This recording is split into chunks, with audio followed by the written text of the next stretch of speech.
पुणे लोकसभेचं गणित नेमकी कसं असणार आहे? पुणे लोकसभेमध्ये इंडिया आघाडी नेमकी कशी लढणार आहे? आणि भाजपकडून दबाव तंत्र वापरलं जात आहे का? या सर्व विषयांवरती आता मी चर्चा करणार आहे आप नेते मुकुंद किर्दत सर यांच्यासोबत. सर नेमकी पहिले तर आपण पुणे लोकसभेवरती बोलूया. पुणे लोकसभेचं इंडिया आघाडीकडून नेमकी काय गणित आहे, कसं गणित असणार आहे ते येणाऱ्या काळात? एक तर असं आहे ती देशभरच म्हणजे देशभरच गेल्या 8-10 वर्षांमध्ये जे दहशतीचं एका अर्थाने हुकुमशाहीकडे चल असणारं जे सरकार आहे, मोदी सरकार, ज्या पद्धतीने वेगवेगळ्या संस्था त्यांनी ज्या लोकशाहीचे स्तंभ आपण ज्याला म्हणतो त्या उखडून टाकलेल्या आहेत किंवा त्या बटीत बनवलेल्या आहेत. न्यायव्यवस्था बटीत बनवलेली आहे, तपास यंत्रणा बटीत बनवलेली आहे, प्रशासन बटीत बनवलेलं आहे आणि या सगळ्यामुळे कुठेतरी संविधानाला आणि लोकशाहीला धोका आहे. म्हणून आम आदमी पार्टीने यावेळेस असं ठरवलं की जी इंडिया आघाडी आहे त्यांच्याबरोबर आपण जायचं आणि याचा एकमेव उद्देश आहे ती लोकशाही बचाव आणि संविधान बचाव हा त्याचा उद्देश आहे. आणि त्या पद्धतीने महाराष्ट्रामध्ये तर आता आमचं संघटन गेल्या 5 वर्षात अतिशय उत्तम वाढलेलं आहे. परंतु देश बचाव या मोहिमेच्या अंतर्गतच आम्ही यावेळेस इंडिया आघाडी बरोबर आहोत. त्यामुळे आमच्या सर्व कार्यकर्त्यांनी यावेळेस खरं तर एका अर्थाने मनाचा मोठेपणा दाखवून इंडिया आघाडीचे जे काही उमेदवार असतील त्यांचा प्रचार करायचं ठरवलेलं आहे. सर आपण जर बघितलं तुमच्याकडून म्हणजे तुमच्या विरोधकांकडूनच एक आरोप केला जात आहे की मागील 10 वर्षामध्ये भाजपने काहीच काम केलेलं नाही. म्हणजे जे लोकसभेचे उमेदवार होते अनिल शिरोळे असतील किंवा गिरीश बापट असतील यांनी काहीच कामं केलेली नाही आणि आता पुण्याला काम करण्याची वेळ आलेली आहे. म्हणजे पुण्याचं काम करण्याची वेळ आलेली नेमकी काय कामं करण्यात येणार आहे काय नेमकी याकडे तुम्ही कसं पाहता आणि खरंच मागील 10 वर्षात भाजपने काहीच कामं केलेली नाही का? खरं तर एका अर्थाने लोकसभेचे जे उमेदवार आहेत त्यांची जी मोठ्या पद्धतीची कामं असायला हवीत. म्हणजे अनिल शिरोळे जेव्हा खासदार होते त्यांनी पण जी कामं केली तुम्हाला आजही दिसतील. ती महाराष्ट्रामध्ये पुण्यामध्ये जे काही टॉयलेट्स उभे केलेत त्यांनी 2-2 कोटींचे टॉयलेट्स उभे केले. यातलं एकही 8-10 टॉयलेट आहेत माझ्या अंदाजाने 25-1 कोटी त्यांनी त्याच्यावरती खर्च केला त्यांच्या निधीमधला. त्यातलं एकही टॉयलेट चालू नाही म्हणजे ते आहे अशी पडून आहेत. त्याशिवाय इतर ठिकाणी बस स्टॉप वगैरे अशा पद्धतीची दिसतात. आता तेव्हा त्या काळामध्ये जे काही मेट्रोसाठी किंवा इतर काही गोष्टींसाठी बाहेरचा बाह्य वळण रस्ता यासाठीचा निधी आला तो तेव्हापासून आहे. म्हणजे गेले 10 वर्षे हे विषय चाललेले आहेत. जायका असेल, जायकाला केंद्र सरकारचा निधी आला, BRTसाठी निधी आला, हे सगळे 10 वर्ष चालू आहेत. स्मार्ट सिटीचं उद्घाटन झालं त्याला 7-8 वर्ष झाली म्हणजे हे तेव्हापासून चालू आहेत. बरं त्याच्यानंतर गिरीश बापट आले. गिरीश बापटांच्या काळामध्ये त्यांनी जाहीरनामा दिला होता, पुण्या शहराचा जाहीरनामा. आणि त्या जाहीरनाम्याप्रमाणे PMRDA जी आहे तो डेव्हलप करणे, त्यात इथे फिल्म सिटी डेव्हलप करणे, वेगवेगळ्या अशा प्रत्येक ठिकाणी मोठं इस्पितळ उभं करणं, अशी मोठमोठी आश्वासनं दिली. प्रत्यक्षामध्ये त्यातलं काहीच घडलं नाही. आणि हे सर्व जे प्रोजेक्ट आहेत ना, मेट्रो असेल, जायका असेल, हे सगळे जे प्रोजेक्ट आहेत ते दिरंगाई चालू आहे त्याच्यामध्ये. म्हणजे जी महाराष्ट्र आपल्या पुण्यामधल्या ज्या नद्या सर्वात प्रदूषित मुळामुठा आपण म्हणतो आहोत आणि त्या देशातल्या सर्वात प्रदूषित नद्यांमध्ये त्यांची नोंद झालेली आहे. आता या नोंदीनुसार मग जर ते साफसफाई करायचं असेल तर जायका प्रोजेक्ट त्यासाठी आणला गेला. जायका प्रोजेक्टची कपॅसिटी मुळातच 25 सालामध्ये तो 25 सालापर्यंतच होती. म्हणजे जे पुण्याची लोकसंख्या आणि एकूण वस्ती आहे त्याचा विचार करता जे पाणी शुद्धीकरण आहे त्याची एकूण कपॅसिटी जी जायकाची आहे ती 25 सालाला पुरेशी आहे. आता तो 25 सालापर्यंत मूळचाच प्रोजेक्ट पूर्ण होत नाही आहे. म्हणजे या पद्धतीचं आहे. आता नदी सुधारणा म्हणून जे काही सुशोभीकरण म्हणून गुजरातच्या मॉडेलवरती, साबरमतीच्या मॉडेलवरती आधारित एक मॉडेल ते आणायचा प्रयत्न झाला. प्रत्यक्षामध्ये नदीचं क्षेत्र अरुंद झालेलं आहे. आत्ता तुम्ही जर त्या बंड गार्डनच्या एरियामध्ये जर पाहिलं तर आपल्याला लक्षात येतं की दोन्ही बाजूनी दगडी भिंती बांधून एका अर्थाने नदीला कॅनॉल तयार केलेला आहे आणि त्याचं वहन क्षेत्र जे आहे ते कमी केलेलं आहे. त्यामुळे पूर आला तर यावेळेस जास्त क्षेत्र बुडीत जाऊ शकतं.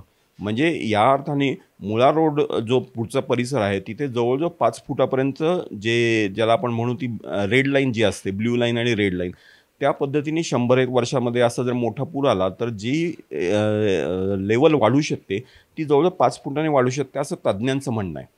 किंवा इकडच्या मुठा नदीचा जो भाग आहे तो सुद्धा जवळजवळ 5-1 इंचाने वाढू शकतो अशी स्थिती आहे. तर हे जर असेल तर मग या नदी सुधारणाचा काय उपयोग आहे? बरोबर जायका आहे किंवा तुम्ही वाहतूक कोंडीचे प्रश्न पुण्याचे जे आहेत जो कोरोना काळामध्ये म्हणजे 1920मध्ये जो युनिव्हर्सिटी सर्कलमधला पूल पाडला तेव्हापासून अजून चालू आहे. म्हणजे 5 वर्ष त्या पुलाचं नियोजन आणि त्याची बेसिक सुरुवातीची बांधणी. आता याच्यानंतर त्याचं ज्याला आपण म्हणू ती महापालिकेने त्याच्यामधलं पुढचं काम करायचं आहे ते त्याच्यानंतर सुरू होणार आहे. मूळ पूल अजून मेट्रो आणि हे बांधतायत. म्हणजे ही परिस्थिती आहे. सिंहगड रोडच्या वाहतुकीची कोंडीचा तोच प्रश्न आहे. कर्वे रोडला जो नळस्टॉपपाशी पूल बांधला त्याच्यातही चुका आहेत. तुम्ही जंगली आपला लटली पुलावरती जो वरचा जो गार्ड टाकला, वरचा गर्डर टाकला, त्याची उंची अशी केली ती त्यामुळे गणपतीच्या मिरवणुका त्यातून येऊ शकत नाहीत. या सगळ्या चुका आहेत आणि हे सगळं चुकींचं जे चुका केलेल्या आहेत आणि त्याच्यात जी दिरंगाई केली याला जबाबदार कोण? तर दोन्ही आहे ना, केंद्र सरकार पण आहे आणि त्याच वेळेस इथलं जी महानगरपालिका चालवत होती ती पण याला जबाबदार आहे. आणि महानगरपालिका कोण चालवत होतं तर हे महापौर, जे एका अर्थाने आत्ताचे खासदारचे उमेदवार आहेत मुरलीधर मोहोळ. म्हणजे महापौर म्हणजे जर फेल गेलेले असतील तर ते खासदारकीला तर आत्ताच तुम्ही म्हणजे म्हणताय की महापौर म्हणून ते फेल गेलेले असतील तर खासदार म्हणून कसं त्यांना आपण स्वीकारू शकतो? या सगळ्या गोष्टी आहे. पण रवींद्र दंगेकर, मुरलीधर मोहोळ आणि आता वसंत मोरे हे तीनही उमेदवार आहे. तुम्ही इंडिया आघाडीकडून रवींद्र दंगेकर यांना पाठिंबा दिलेला आहे. रवींद्र दंगेकर यांच्या प्रचारासाठी देखील तुम्ही मैदानात उतरणार आहे. पण मला एक गणित सांगा तुमचं, नेमकी 6 विधानसभा आहे बरोबर? 6 विधानसभांमध्ये आम आदमी पक्ष असं कोणत्या विधानसभेला जास्त टार्गेट करणार आहे की ज्यामधून रवींद्र दंगेकर यांना लीड मिळाला पाहिजे? कसबात आता सध्या तिथले स्थानिक आमदार आहे. पण आपण कोथरूड बघितलं, पर्वती बघितलं, जो भाजपचा तर बालेकिल्ला झालेला आहे. पर्वती, कोथरूड आणि वडगाव शहर तिकडं अजित पवार गटाचे आमदार आहे. इकडं कोथरूडकर जर बघितलं ते भाजपचंच. म्हणजे तर मग कोणती विधानसभा आहे की जी तुम्ही टार्गेट करू शकता? आमची आम्ही जो अभ्यास केला आहे आणि आम्ही त्यातला जो सर्वे केला त्याप्रमाणे आम आदमी पार्टीची ताकद बऱ्यापैकी वाढली. म्हणजे 2014मध्ये आमच्या उमेदवाराला जवळजवळ 30-35 हजार मतं पडलेली होती. ही तेव्हा अगदी सुरुवात होती आणि आज ती मतं बऱ्यापैकी मोठी म्हणजे लक्षणीय झालेली आहे. फक्त एवढंच झालं की इलेक्शन या सर्वकारामध्ये आम आदमी पार्टीची कुठली लढवली गेली नाही. त्यामुळे त्याचं ज्याला आपण आकडेवारी समोर उघड दिसते तशी दिसत नाही. परंतु सर्वेमधून असं उघड होतं आहे की वडगाव शहरी हा भाग अतिशय चांगल्या पद्धतीने आम आदमी पार्टीला प्रो आहे आणि त्यांचं मतदान यावेळेस इंडिया आघाडीला. तुम्ही विधानसभेवर दावा ठोकणार आहे कोणत्या? विधानसभेवरती तर आमचे दावे असणारच असणार. आम्ही सर्व विधानसभेला उभे राहणार आहोत. त्यामुळे आम आदमी पार्टी इंडिया आघाडी जी आहे ती लोकसभेसाठी आहे. म्हणजे 6च्या 6 विधानसभेला तुम्ही उभे राहणार, तुमचे उमेदवार देणार असं तुम्ही म्हणता? महाराष्ट्रातल्या सर्व निवडणुका आम आदमी पार्टी लढवणार आहे. हे अरविंद केजरीवाल आणि दिल्लीच्या आमच्या ज्येष्ठ नेत्यांनी पण जाहीर केलेलं आहे. आमच्या प्रभारींनी सुद्धा जाहीर केलेलं आहे.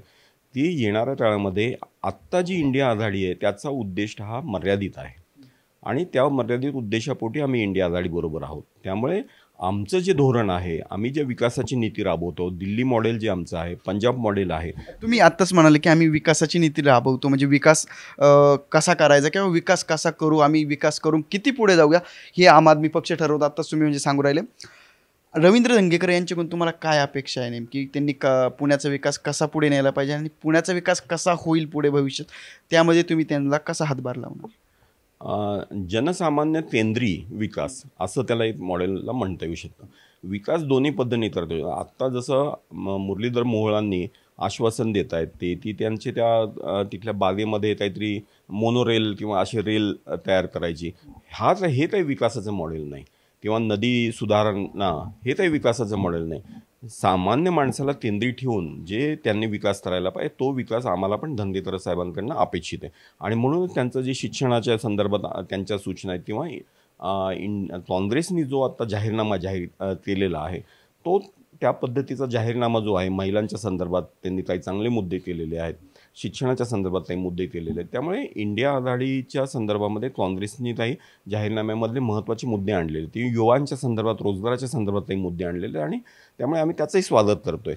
दिल्लीमधून आम आदमी पार्टीने पण आपला अजेंडा जाहीर केलेला आहे. ज्या ज्या ठिकाणी आम्ही देशभरात निवडणूक लढवतो त्यासाठी आम्ही आमचा अजेंडा जाहीर केला. त्याप्रमाणे शिक्षण व्यवस्था, आरोग्य व्यवस्था मोफत आणि उत्तम असेल याची काळजी घेणं ही आमची जबाबदारी आहे. महिलांसाठी अधिक सुरक्षा असेल, महिलांना रोजगारासाठी अधिक संधी उपलब्ध असतील, हे सर्व आमच्या धोरणामध्ये आहेच आहे. म्हणजे जो इंडिया आघाडीची जी बैठक मोठा रामलीला मैदानावरती जी सभा झाली त्या सभेमध्ये जे जाहीर करण्यात आलं त्याच्यामध्ये इंडिया आघाडीच्या बाजूने आम आदमी पार्टीने स्वतःचा जाहीरनामा पण जाहीर केलेला आहे. त्यामुळे हा जाहीरनामा कुठेतरी एका अर्थाने पुण्याच्या जाहीरनाम्यामध्ये प्रतिबिंबित व्हावा ही अपेक्षा आम्हाला धंदेदारांकडनं आहे. अच्छा सर, आत्ताच तुम्ही सांगितलं की अनिल शिरोळे असतील किंवा गिरीश बापट काही काळ आजारी होते, तर अनिल शिरोळे असतील, त्यांनी विकासाची कामं काही केलेली नाही, त्यांनी फक्त दिखाव्याची कामं केली असं तुमचं म्हणणं आहे की काही 2 कोटीचे त्यांनी टॉयलेट बांधले, असे एकूण 25 कोटीमध्ये त्यांनी 8-10 टॉयलेट बांधले असं तुम्ही सांगितलं आत्ता. म्हणजे पुण्याचा विकास राहिलेला आहे असं तुम्हाला म्हणायचं आहे. पण रवींद्र दंगेकर तुमची उमेदवारी इंडिया आघाडीची, ते निवडून आल्यानंतर पहिली 5 विकासाची कामं कोणती आहे जी तुम्ही त्यांच्याकडून करून घेणार? आमच्यासाठी पुण्या शहरामध्ये महत्त्वाचे विषय जे आहेत त्याच्यामध्ये एक सर्वात महत्त्वाचा विषय म्हणजे सर्वसामान्य माणसाला, मध्यमवर्गीय माणसाला अडचणीचा मुद्दा म्हणजे वाहतूक कोंडी. त्या वाहतूक कोंडीच्या संदर्भात अतिशय एका अर्थाने तुम्हाला थोडंसं थांबवतो. वाहतूक कोंडी, मी दंगेकरांना भेटलो, दंगेकर म्हणले वाहतूक कोंडी. वसंत मोरेंना भेटलो, मोरे म्हणले वाहतूक कोंडी. मुरलीधर मोहोळांना भेटलो, ते म्हणले वाहतूक कोंडी. कार्यकर्त्यांना भेटतो, कार्यकर्ते म्हणतो वाहतूक कोंडी. असं नाही वाटत का एक छोटासा मुद्दा आहे जो आपली पोलीस असेल, प्रशासन असेल, तो हँडल करू शकतो, पण हा मुद्दा पॉलिटिकली वापरून त्याला मोठं केलं जात आहे? खरं तर पॉलिटिकलीपेक्षा त्याच्यामधलं नियोजन जे आहे ते चुकल्यामुळे ही गडबड होते. कोणाकडून? हे नियोजन दोन्ही म्हणजे प्रशासनाकडनं चुकलं आहे, पण प्रशासनाला पूर्णपणे दोषी ठरवता येत नाहीत आणि धोरण ठरवणारे राजकारणी असतात. त्यामुळे पुणे शहराचं जे धोरण ज्या लोकांनी ठरवलं त्या धोरणांमध्ये पुणे एकेकाळी सायकलवाल्यांचं शहर होतं. आज सायकलच्या नावाने साईडला रूट दिला जातो, आज तिथे अस्तित्वात आहेत. BRTची योजना चांगली म्हणूनच आली ना, ती वाईट होती तर मग पैसे का घेतले इतके वर्ष. त्यामुळे BRT योजना आणली पण ती प्रत्यक्षामध्ये नियोजनच नाही त्याचं, किंवा अंमलबजावणीचाच घोटाळा आहे. या अर्थाने काय होतं, ती एखादी योजना चांगली, आता तुम्ही जर पाहिलं तर गेले 7-8 वर्षांपासून अजितदादा स्वतः जाऊन दिल्लीमधलं शिक्षणाचं मॉडेल बघून आले, म्हणले ते आम्ही या पद्धतीने शाळा सुरू करणार. प्रत्यक्षामध्ये शाळा सुरू केल्या का? नाही. दोन्ही तिन्ही पुण्यातल्या बजेटमध्ये सुद्धा उत्तम स्कूल ऑफ एक्सलन्स म्हणून काही शाळा आम्ही तयार करू असं म्हटलं नाही. दुसरं म्हणजे तुम्ही मोहल्ला क्लिनिकच्या धर्तीवर आपला दवाखाना नावाची एक योजना आणली, बरोबर आहे, महाराष्ट्रात. म्हणजे तिकडच्या योजना आमच्या पळवा ना, तुम्ही त्याची कॉपी करा, पण कॉपी करण्यासाठी तरी हुशारी दाखवा. त्यामुळे दिल्ली आणि पंजाबचं मॉडेल हे महाराष्ट्रातल्या BJP सरकारने कॉपी करावं, परंतु कॉपी करताना जी हुशारी लागते ती हुशारी पण यांच्याकडे नाही, हा दुर्दैवी म्हणायला लागेल. त्यामुळे आपला दवाखान्यासारखं मॉडेल फेल जातं, शाळा त्यांच्या फेल जातात. सरकारी शाळांमधल्या बंद करण्याची व्यवस्था परिस्थिती आलेली आहे पटसंख्येअभावी. दुसरं म्हणजे पुण्यासारख्या ठिकाणी तुम्ही जर बघितलं 2 दवाखाने मोठे आहेत फक्त. दळवी दवाखाना एक मोठा आहे आणि दुसरा तुमचा कमला नेहरू हे आहे. 2 सोडून इतर कुठलेही दवाखाने तुमचे सुसज्ज दवाखाने नाहीत. असं असताना सर्व दवाखान्यांच्या बिल्डिंग बांधलेल्या आहेत, पण त्या बिल्डिंगा PPP तत्वावरती दुसऱ्याला चालवायला देत आहेत. हे मॉडेल नाही आहे, हे जनसामान्याचं मॉडेल नाही आहे. कारण जनसामान्याला प्रश्न असा असतो की त्याला त्याच्या मुलाचं शिक्षण हवं असतं, त्याच्या घरामधल्या आरोग्याच्या सुविधा हव्या असतात, येण्या जाण्याचा प्रवास सुकर व्हावा हे अपेक्षित असतं. 5 कामं कोणती जी तुम्ही रवींद्र दंगेकर यांच्याकडून तुम्हाला अपेक्षित आहे? आम्हाला त्या पद्धतीने सर्वात पहिलं म्हणजे वाहतूक कोंडी हा विषय आहे. दुसरं शिक्षण, जी सरकारी शाळा ज्या आहेत पुणे शहरासारख्या, ज्याला आपण शैक्षणिक शहर असं म्हणत होतो, आज प्रत्यक्षामध्ये इथे कुठल्याही शाळा सरकारी शाळांमध्ये गेला तर तुम्हाला पटसंख्या 10 आणि 20 अशी पटसंख्या दिसते. त्यामुळे या सरकारी शाळा हे सुधारायच्या. तिसरं म्हणजे आरोग्य व्यवस्था जी त्या खाजगीकरणाच्या दिशेला ढकलणं चाललेलं आहे ते थांबवून त्याचं सरकारीकरणच होणं गरजेचं आहे आणि सर्वांना मोफत आणि उत्तम सेवा ही दिली जायला पाहिजे. हे 3 महत्त्वाचे. आणि चौथी गोष्ट, जे पुणे शहर एका अर्थाने असुरक्षित शहर झालेलं आहे, म्हणजे महिलांच्या संदर्भामध्ये अत्याचाराच्या घटना घडतात, त्याबरोबर कोयते गँगपासून सर्व गँग्ज या ॲक्टिव्ह झालेल्या आहेत. म्हणजे सामान्य माणसाला येता जाताना कुठेही वार होऊ शकतो का अशी भीती वाटते. लहान लहान मुलं ही या क्षेत्रात शिरत आहेत. त्यामुळे एका अर्थाने असुरक्षित आणि गुन्हेगारांचं शहर या दिशेला झालेला हा एक विषय, त्यातला चौथा विषय आहे. 5वा जो विषय आहे तो तुम्हाला सर्व या गोष्टी ज्या सगळ्या आहेत त्याच्यामध्ये महत्त्वाचं जे आहे ती रोजगार. MPSC UPSC सारखी जी लाखोनी मुलं आज पुणे शहरामध्ये आहेत, ती मुलं अस्वस्थ आहेत. ती गावामधून आलेल्या गरीब पालकांची मुलं आहेत आणि ती शहरामध्ये येऊन थांबलेली आहेत. का तर यांना कुठेतरी रोजगार मिळेल. आज शहरामध्ये रोजगाराच्या संधी कमी होत आहेत. सर्व्हिस सेक्टर वाढला काही काळामधला, परंतु मॅन्युफॅक्चरिंग तुम्हाला आठवत असेल तर 25 आणि 30 टेल्कोच्या बसेस शहरातनं लोकांना घेऊन यायच्या आणि जायच्या. आज शहरामध्ये असे कामगारांची भिडणारे ट्रॅफिक पण तुम्हाला बसेससुद्धा दिसत नाही. ही आज परिस्थिती म्हणजे गेल्या 15-20 वर्षात आलेली आहे. मला एक असा प्रश्न पडतोय, आता तुम्ही वाहतुकीचा मुद्दा देखील मांडताय, म्हणजे सर्वच पक्षीय मांडताय. पुण्यातील सार्वजनिक वाहतूक व्यवस्था जी व्यवस्थित नाही आहे म्हणून पुण्यात वाहतूक कोंडी होते का? कारण की आपण मेट्रोचं जाळं पण सुरू झालेलं आहे. PMPL असेल, PMPLचं जर आपण बघितलं तर काहीतरी त्यांच्या 2600 बसेस आहे, पण त्यातले काही 1800-1900 बस चालू आहे आणि हो रस्त्यावरती. आणि यामध्ये पण जर बघितलं जो रूट आहे, एखादा रूट आहे समजा तुम्ही कात्रजचं घ्या, कात्रज म्हणजे भक्तिशक्ती बस घ्या, निगडी घ्या, हा रूट आहे, बसला गर्दी असते तर बसेस कमी असतात. आणि एखादा रूट आहे तिकडं बस म्हणजे गर्दी नसते, बस मोकळं असतं, पण त्या बस आहे तेवढंच ठेवतं. तर हे जी वाहतूक व्यवस्था आहे ती कुठेतरी चुकते आणि त्यामुळे ही पुण्यात वाहतूक कोंडीते असं तुम्हाला वाटतं? आहे याच्यामध्ये एंड टू एंड कनेक्टिव्हिटी आपण ज्याला म्हणतो, म्हणजे एखाद्या माणसाला घरापासून निघून ते त्याच्या कामाचे ठिकाण किंवा शाळेचं ठिकाण किंवा कुठलंही त्याच्यापर्यंत पोचता येण्याची सुविधा असायला पाहिजे. या पद्धतीच्या सुविधा नसल्यामुळे माणूस मेट्रोच्या स्टँडपर्यंत जाईल, तिथे त्याला पार्किंगला जागा मिळत नाही. पुढचा भाग म्हणजे बस आहे, ती बस स्टँडवरती जो उभं राहिला तर किती वेळाने बस येणार हेच कळत नाही. मग यासाठी GPS सिस्टीम लावली का लावली, ती ऑपरेशनमध्ये आहे का नाही. म्हणजे यथार्थाने त्याच्या ज्या त्रुटी आहेत त्या तशाच्या तशा आहेत. बसेस बंद पडणाऱ्याची संख्या आहे, म्हणून त्यामुळे रस्त्यावर उतरणाऱ्या बसेसची संख्या कमी आहे. आता याच्याशिवाय हे जे व्यावहारिक प्रश्न आहेत, ती सामान्य माणसाला खात्री पाहिजे, ती मी अर्धा तासामध्ये या भागापासून या भागात पोहोचू शकतो, ही खात्री आजची सार्वजनिक वाहतूक व्यवस्था देऊ शकत नाही. आणि त्यामुळे माणसाचा कल हा वैयक्तिक खाजगी वाहनांकडे जातो आणि खाजगी वाहनांमुळे रस्त्यावरती ट्रॅफिक जाम वाढत जातो. त्यामुळे देशभर नाही, सर्व विकसित देशांमध्ये लंडनसारख्या ठिकाणी सुद्धा वाहतूक व्यवस्था ही सार्वजनिक वाहतूक व्यवस्थेवर अवलंबून असते. आणि सार्वजनिक वाहतूक व्यवस्था ही नफ्यात चालणारी व्यवस्था नसते, ती तोट्यात गेली तरी ती जबाबदारी म्हणून सार्वजनिक व्यवस्था चालवली जाते. महाराष्ट्रामध्ये मात्र प्रत्येक गोष्ट जी सामाजिक जनतेची कल्याणकारी योजना म्हणून राबवायला पाहिजे त्याला प्रॉफिटेबल म्हणजे नफेखोरीचं साधन म्हणून बघितलं जातं. आणि म्हणूनच आरोग्य व्यवस्था ढासळून पडते, वाहतूक व्यवस्था ढासळून पडते, हे त्याचं कारण आहे. सर, आता आपण पुण्याकडून थोडं वळूया भाजपच्या दबाव तंत्राकडे. जे विरोधकांकडून सातत्याने आरोप केला जातो की भाजप दबाव तंत्र वापरून या निवडणुकीमध्ये उतरत आहे आणि दबाव तंत्राच्या अभावी भाजप देखील जिंकण्याचा प्रयत्न करत आहे. असं कोणतं दबाव तंत्र आहे जे वापरून भाजपला जिंकायचं आहे, किंवा ते दबाव तंत्र वापरलं तरच भाजप जिंकेल? ED CBIचा हवाला दिला जातो, पण मतदार तर हा सर्वसामान्य नागरिक आहे, त्याचा ED CBIचा काय संबंध? जर त्यांना दिसतंय भाजपने काम केलेलं नाही तर ते कशाला भाजपला मत देतील? म्हणजे एक सिंपल तुम्हाला सांगतो, जे आरोप केला जातो तर असं म्हणजे भाजपचे एक नेते, आम्ही त्यांच्याशी चर्चा केली त्यावेळेस त्यांनी सांगितलं सर्वसामान्य नागरिक आहे तो मतदान करणार. तर हा आरोप का केला जातो आमच्यावर वारंवार? हा आरोप अशासाठी केला जातो की सर्वसामान्य मतदार काय विचार करतो, तर सर्वसामान्य मतदार त्याचं प्रतिनिधित्व करणारा चांगला माणूस त्याला निवडून हवा आहे. आज परिस्थिती काय झाली महाराष्ट्रामध्ये तुमच्या समोर जर कार्यकर्ते उभे राहिले, जे शिवसेनेचे असतील किंवा राष्ट्रवादीचे असतील, काँग्रेसचे असतील आणि भाजपचे असतील, यातले कोण कुठल्या पक्षातले आहेत आणि कुठल्या विचारसरणीचे याच्यामध्ये कळतच नाही सामान्य मतदाराला. म्हणजे मतदार आज संभ्रमित होऊन विचारतो, अरे तो मनसेत होता तो आता सध्या कुठे आहे, तो शिवसेनेत होता तो सध्या कुठे आहे. त्यामुळे तो सध्या काय करतो असा जो राजकारणी जो आहे, असा जनतेच्या मनामध्ये प्रश्न आहे. आणि हे जे आहे सरमिसळ झालेली आहे, त्यामुळे त्याच्यामध्ये कुठल्याही पद्धतीचा विचारधारा नाही. आणि मुख्य म्हणजे जे भाजप सरकार जे भ्रष्टाचाराच्या विरोधात उभं राहिलं, त्याने भ्रष्टाचारी या लोकांनाच आपल्यामध्ये आणून पवित्र करण्याचं धोरण राबवलं. म्हणजे बरोबर 2 दिवस आधी मोदी आरोप करतात की अजितदादांवरती 70,000 कोटीचा, ते त्यांना पक्षामध्ये घेऊन उपमंत्री म्हणजे मान देतात.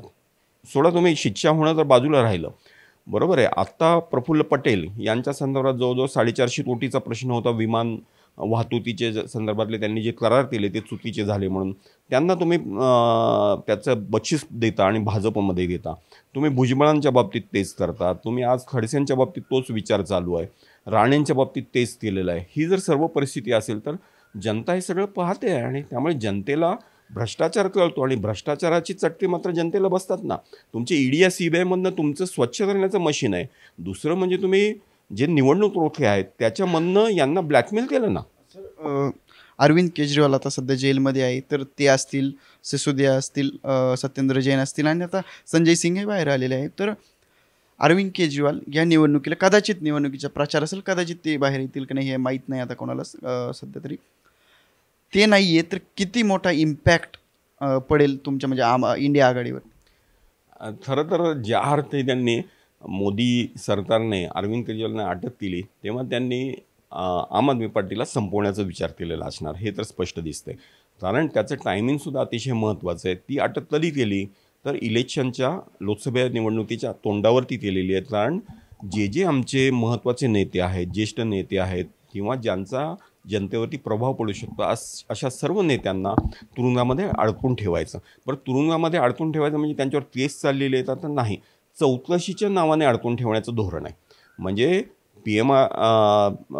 Prevention of money laundering act जो आहे त्याच्या 45व्या कलमाच्या आधारे चौकशीच्या नावे त्यांना ताब्यात ठेवणे आणि त्यांना एका अर्थाने प्रचारापासून रोखणे हे धोरण आहे.